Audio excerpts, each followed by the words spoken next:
One of the things I struggle with the most is belief, and particularly it's believing in myself.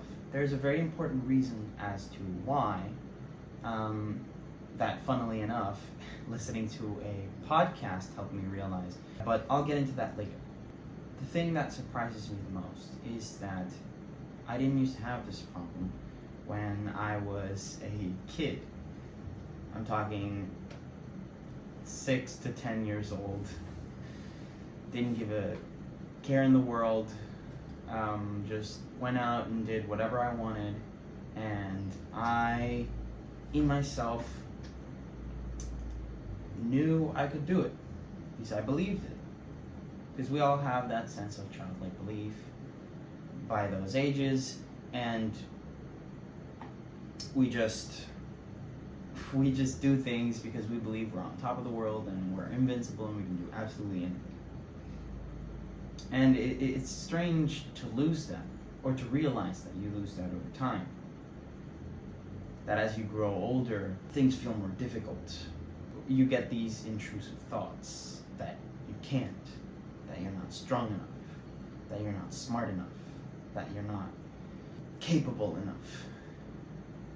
And these things are hard to realize because at first you don't. You simply just start accepting them as your reality, and that's the hard part. Because they slowly creep into your life without you knowing anything, really. And when you realize it, it's a strike. It's like a strong blow that you would never expect, especially since when you were a kid, and I'm talking in my case particularly, but when you were a kid, you didn't used to have this problem. You used to believe in yourself so fiercely that you could, in fact, do anything or learn anything. It's just hard. And I'm making this video because I believe that there are some people out there that might be facing the same problem. And I want to share what helped me realize that I was not believing in myself, and also share the things that I was doing that took away my belief in myself. So I was listening to this podcast, right? I absolutely adore is a weird word. I really admire Alex Hormozy and his whole upbringing, his whole story. And I particularly like the way he thinks about the world, because for an entrepreneur, it is a very philosophical way of thinking, which I would like to emulate in my path. In this podcast, he was talking with Chris Williamson, and they were going over his famous quote. I might be paraphrasing, but it goes something like this: to build confidence, you don't need to shout affirmations in a mirror. What you need is a stack of undeniable proof that you are who you say you are. I've heard this quote many times before and thought it was very inspiring, but in this particular instance, I heard it and it kept bugging me. I didn't know why, because I've, again, heard this quote many times before. I follow Alex and everything he does. I like to read his tweets. Granted, I read his tweets through the Instagram posts, but I'd heard it before, and it seemed strange to me that it was bugging me. And as I dig deeper into it, as I dig deeper into why it started bugging me, I started to realize. See, this quote is intended to be a framework to better yourself by sort of negating those intrusive thoughts, that imposter syndrome that you get sometimes when you're doing something or when you want to do something. The framework is supposed to be used as follows. I had a goal to be, let's say, a top 10 baseball player in Puerto Rico. I would probably start feeling an imposter syndrome. I've never played baseball before. I am years behind all these other people. How could I ever think that I would be better? And those are the intrusive thoughts that you would get. The framework would help you as follows. You would find sets of proof in your past of things you've done, and it doesn't have to be big things, but you find these sets of proof and they would help you, I guess, pep talk yourself into just doing it. So for example, you would say things like, but I have been an athlete for 11 plus years in my life. I do know that sports require a significant level of dedication and training. Since I have been an athlete for 11 years in my life, I am fully confident in the fact that I can dedicate hours of the day to practicing that certain sport and getting better than most people. I was known to be very good in my past sport, and I am able to be disciplined enough to show up and even do more than the people that are currently ahead of me because I have done it in the past. Those are positive sets of proof that help you prove to yourself that you can do it. Now, what I was doing was using this framework in an inverse way. Instead of finding positive sets of proof, I was finding negative sets of proof. And instead of pep talking myself into it, I would sort of critique myself out of it, which is what I believe a lot of people do. And I wanted to share this because it was really hard to accept, but I believe it is something that affects a lot of people. Now, what I was doing was, for example, I wanted to make videos, and I would always use as an excuse the fact that I was a swimmer and a dedicated athlete. I would say things like, but you don't have enough time, but is it really a priority? Are you really going to be good at it? You can't be good at it because your skills are only encompassed in this little bubble of swimming. And I would find all these other excuses, because that's what they are. They're excuses. Even though if they're negative sets of proof, they're just excuses. I would find these excuses and talk myself out of doing things. And I didn't only do this with filming videos, I did this with a lot of things. I did this with drawing. I used to like to draw a lot. I did this with reading books. I used to do this with just giving my all in anything. And eventually it reached up to my swimming. And that really hurt, because swimming was my everything.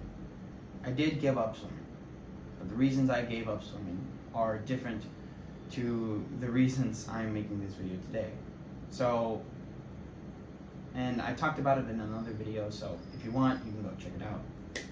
But for now, I just wanted to share this realization and also document the things that I'm going to do. Now, for a time, I was really well off in first year of college. I am now currently transitioning into my second, but I was really well off because I was doing all the things that I thought would help me. I was reading every day, I was journaling, I was keeping track of the things that I was learning in my journal that I have over there that I fully filled up for the year, which was one of my goals. And I was doing well. But then I started getting this imposter syndrome. And I started giving myself these negative sets of proof, which set me back. I had taken 4 steps forward and then 8 steps back and landed exactly where I was at the beginning, and if not worse. I do not want to do that anymore. So, what I did, I got an internship where I learned the value of hard work, because I had never worked a day in my life outside of sports. I'm picking up reading again. I'm making it a goal to read every single day, regardless of anything that anyone asks of me. I'm going to try and at least get 10 pages in. I read this morning, in fact, so I can jot that down. I am keeping track of my finances. Now that I am earning money, I believe I need to stay on top of that. I recently just enrolled into a program so that I can become a personal trainer, which is something I really want to do because I do like to teach people the things that I know, and I like to help people. I've always liked it, so it's a thing I'm really excited about. I bought various sets of notebooks so that I wouldn't have to put it all in one single journal, because I identified all the things that I liked to put in my journal, and I decided to separate it into different specific notebooks for business knowledge, for gym knowledge, and then general business ideas that I just get. And I also have a small little journal where I just keep track of my thoughts, sometimes when I feel like it. And again, I'm not saying that you have to do this. I'm just saying that this is what I'm going to do and what I feel comfortable doing. And I feel like it's a good decision. So, to wrap this up, I just want to say that this might be a hard realization. This might not be what you're going through, but if it is, I implore you to just be honest with yourself. Honest about how well you are doing things. And honest about what you are doing. The second one is really important. Because you can be honest and you can be giving your 100%. But if you're giving your 100% to the wrong things, then you'll be straying further away from the path that you've set for yourself. And that is way more frustrating than doing anything 100%. Like, you can be frustrated in the gym when you're doing a set because you don't think it's going as well as you are. But ultimately, you get past that frustration because you know that it is in accordance to the goal and the path that you have set for yourself. So, be honest with yourself. Be honest about what you're doing. Because if it does not align with the current goals that you have set for yourself, then leave it. Just leave it. Or you might not even have to go that far. You might just have to dedicate less hours or find a way to weave it into your goal. But if it does not align, cut it off, because it's not good for you. Trust me. It'll eventually lead you to more frustration. So better to cut it off now. Anyway, these are things that I'm going to do that I believe work for me. If any of these things you would like to try, I 100% recommend them, but that's just me. I like reading, I like keeping track of things, and I like learning. If any of the things I've said today helped, even if it was just to realize that you need to make a change, then I am satisfied. So, that was my video. I hope you enjoyed. Maybe subscribe to the channel. I'm trying to build a community of like-minded individuals where we can all share our progress and help each other grow. Until next time.